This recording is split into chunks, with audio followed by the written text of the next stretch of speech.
Good afternoon, ladies and gentlemen. This presentation is entitled, Killing Them is Killing Us. I read you a quote by Ralph Waldo Emerson. You have just dined, and however scrupulously the slaughterhouse is concealed in the graceful distance of miles, there is complicity. Ralph Waldo Emerson. This presentation will be based on research, proven fact, as well as research, and also my opinion based on that research and some of those facts and what I surmise from those facts. I want to thank two of my teachers, Mr. Mark Pazio and Dr. Shmuel Asher, for their contribution to my knowledge and work on this subject and many others. I start off just by saying that evolution is not linear. We do not necessarily always keep evolving and getting more advanced and more great and awesome. We go back and forth. We go forward and backwards. We can't build the pyramids today, at least not quite as accurately as they were built, which is kind of an example of that. We're going to talk about the numbers involved in carnism, animal killing for whatever reason, mostly eating, but obviously the experimentation, food, experimentation, and clothing are the big ones. We're going to deal with the numbers very briefly, which are staggering, and then go into the apparent contradiction between Genesis 1 and Genesis 9, which there really is none. Health effects of carnism, individual health effects, and then the spiritual consequences overall. If someone happens to get offended by this presentation or the information in it, that is fine. It was not intended to make people feel good. It was intended to plant seeds and open eyes and give information that someone may or may not have. The truth rarely does make people feel good, unfortunately. I'm just planting seeds. Emotional responses to information received, immediate emotional responses are illogical, because that is not how you process information, through emotion. So if you immediately get offended or emotional about something I say or something even anyone says, remember that that is not a logical reaction to it. You have to process the information first, rather than just taking your immediate, I don't believe that. That's something I've been taught not to believe, so I'm not going to. You have to kind of take away the emotion and think about it. So anyway, since I've been talking to you, a lot of animals have died in this country. 105,800 per minute, 1,750 per second. This is just for food. Doesn't include the scientific experiments, doesn't include pets dying on the streets, doesn't include clothing, other items. In this country, 105,800 animals per minute. Yeah. All right. So the Christian response to me, almost all the time, and they're very uninformed. All they know is what they've been taught. They have not done any. They don't know the origins of their own faith. Number one, they have no clue where their modern Christian faith came from, and that it was written in the New Testament by the Romans, who were their captors. Never mind that. Genesis and the whole book can be very confusing because there's a lot of conflicting information. I was raised Catholic, and I spent a large part of my adulthood in the modern Constantine-created Christian world. Therefore, I've read the Bible. I'm not a scholar, but I've read it a few times, and Genesis is a book that I'm pretty familiar with. There's always contradictions, so they canonized the Bible, and in Genesis 1, it gave us dominion over the animals. Well, that didn't mean you get to kill them and slaughter them and eat them. The feudal kings in England had dominion over their people. He didn't go out and kill his people. He fought with other kings and rulers.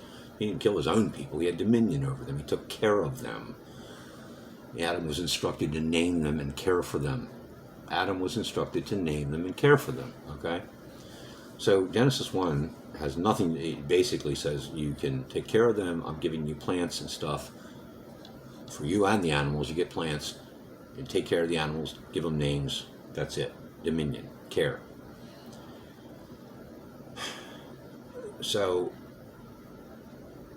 I've had people tell me that God said we can eat some of the animals and not other ones. Someone who just is on Facebook all the time talking about her Christianity.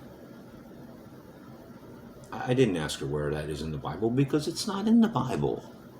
God didn't say, well, you can eat the cows and pigs and stuff, but you can't eat the dogs and horses.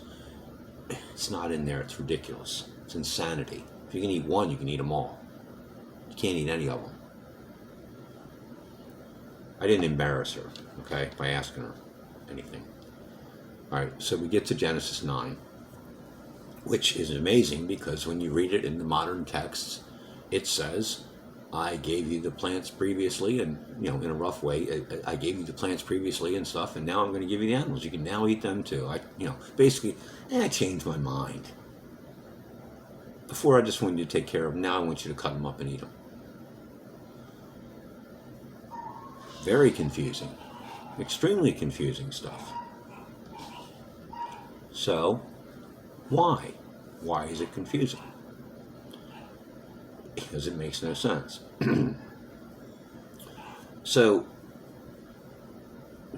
because in the next verse it says, you can't eat blood. You can't eat the blood of another living being. So how can it say in 9:3, you can eat the animals, but in 9:4 it says you can't have the blood, because you can't do one or the other. You can't eat the animal without eating the blood. It doesn't work that way. So then we get to the point where we're assuming that the modern text is accurate. Well, I want to refer you to one of the premier scholars on this subject and many other deep subjects. He is a Hebrew scholar from a family of Hebrew scholars named Dr. Shmuel Asher. And this is his book, The Land of Meat and Honey.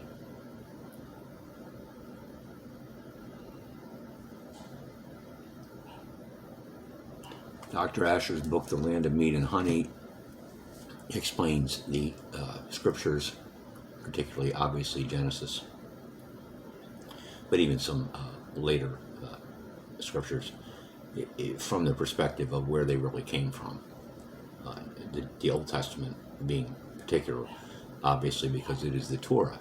So he comes from a family of Hebrew scholars, and the way Genesis 9 is actually interpreted when we go back to the original text is the products of the living creatures. In other words, the milk, the goat's milk, that's what it really says.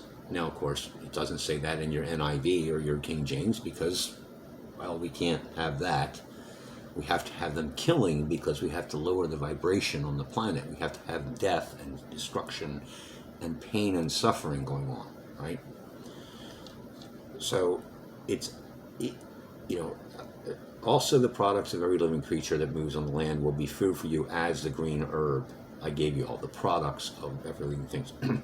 So this is the most plausible explanation for that, because the consumption of blood, as I said, is forbidden in the next verse. So you can't say I can eat animals now, but in the next verse say I can't have blood, because there's no way to get rid of all the blood.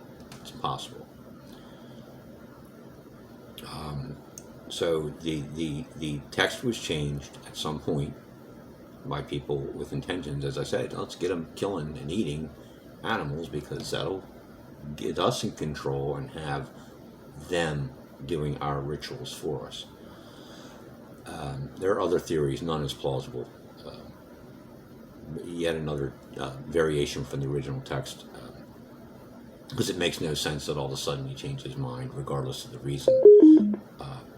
There are very few Christians, historians, or scholars who believe that the Creator intended for us to torture, abuse, slaughter, and consume his precious sentient beings, having made them first. All of a sudden we can just do whatever we want with them and by the billions get rid of them in a brutal way.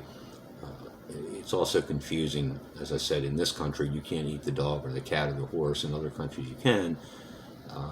Yet, what's the difference in the pain and suffering level of your dog to your bear or your human or your chicken or your pig?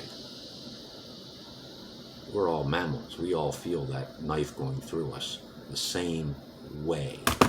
We all feel it the same way. Gandhi said, the earth provides enough to satisfy every man's needs, but not every man's greed. Livestock production is known to be one of the main drivers of environmental destruction on this planet.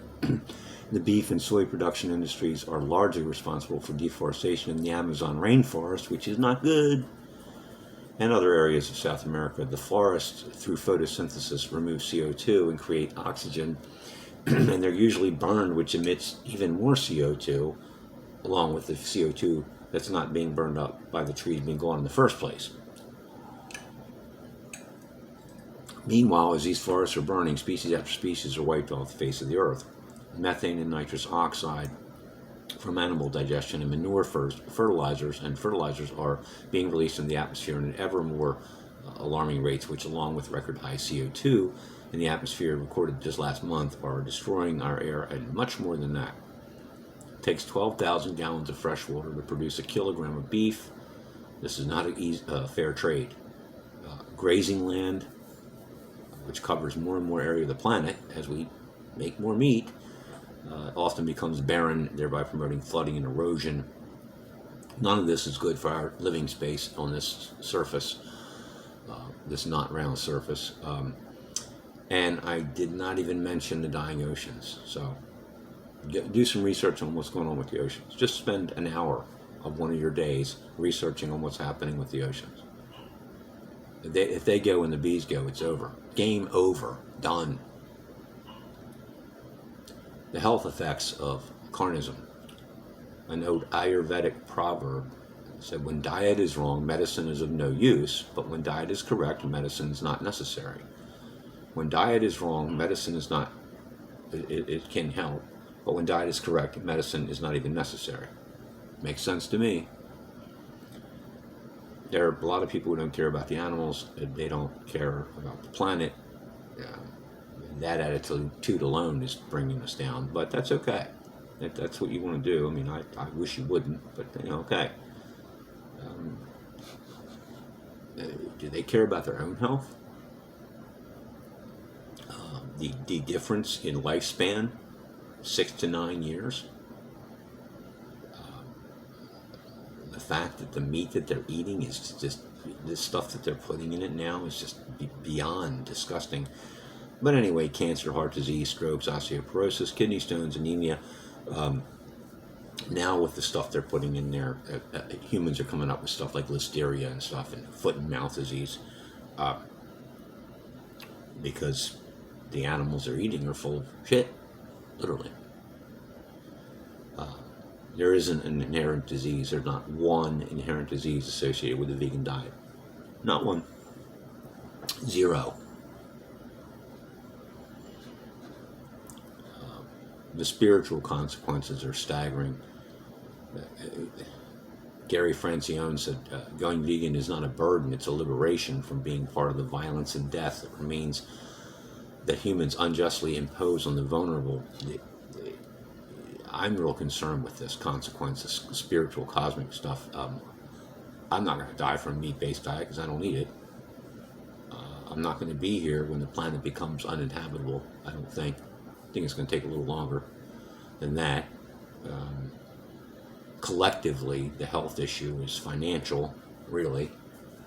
So that's not really, it's a discussion for another day anyway. So why do I give a shit? I want this planet to get better. I want people to love each other and care for the animals and care for themselves.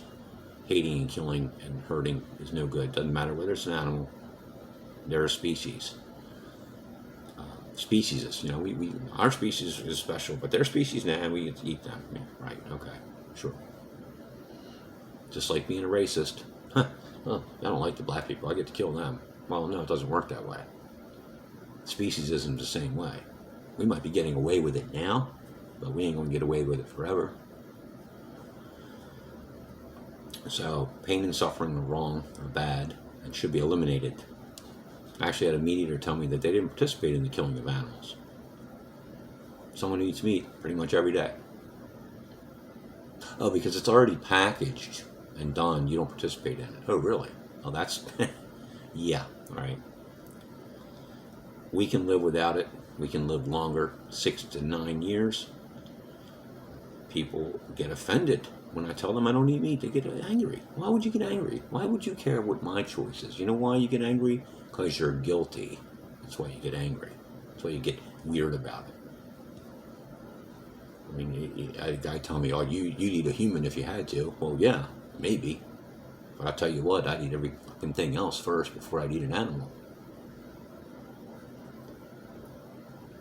People get mad about it because it's guilt. Leo Tolstoy said, as long as there be slaughterhouses, there be battlefields.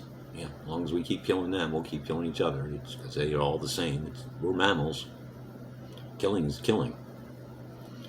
If we, with the ability to preserve or take that life, continue to take it on this massive scale, this empath, I know in my heart that the cosmic consequences will be devastating.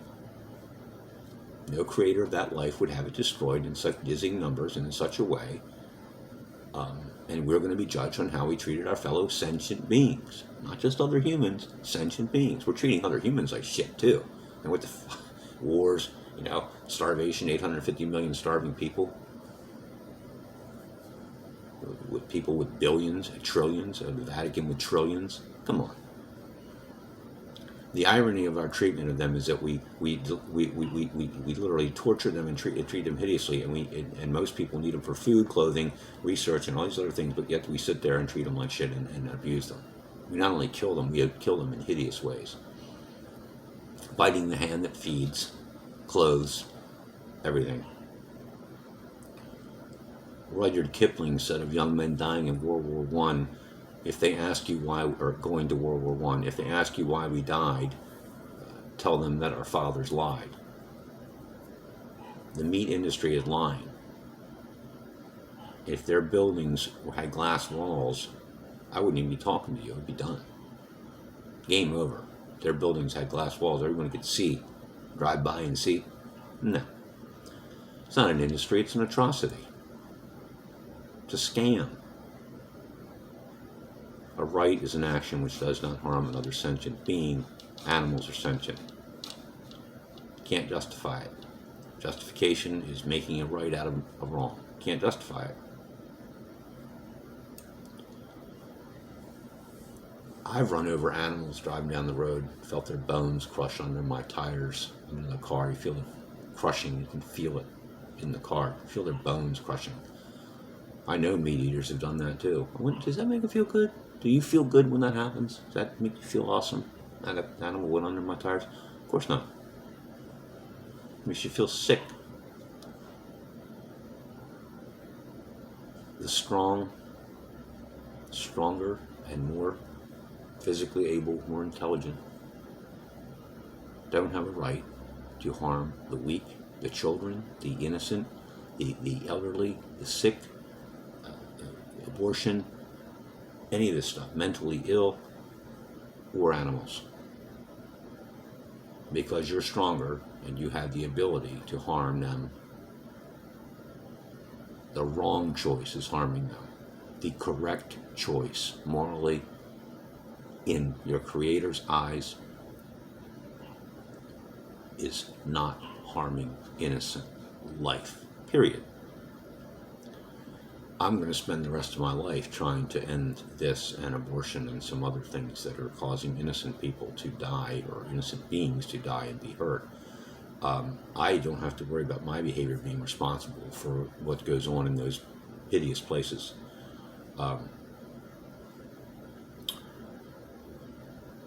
So we know what happens there. I want you to be free as well. I want the whole planet to be free of this. We can end the suffering on this planet and change it by changing our behavior one by one. The environment needs it. We need it as a species spiritually. The animals need it. They need to be taken off the menu. Dr. Shmuel Asher, The Land of Meat and Honey, and his other books subsequent to that are also awesome. Ancient Hebrew Learning Center at blogspot.com. That's his blog. And I want you to look into Mark Pazio as well. It's imperative that animals be taken off the menu now, as soon as possible, or else we're screwed. The environment's screwed. We're spiritually screwed. And one other thing I want you to watch: the Earthlings DVD with Joaquin Phoenix. Please, The Earthlings. Put it on YouTube. The Earthlings DVD with Joaquin Phoenix narrating. If you can watch it. If you're a meat eater, most of you won't watch it because, well, it's going to show me what actually happens. Well, you can't disconnect from it. You can pretend you are disconnecting from it, as the opening quote said.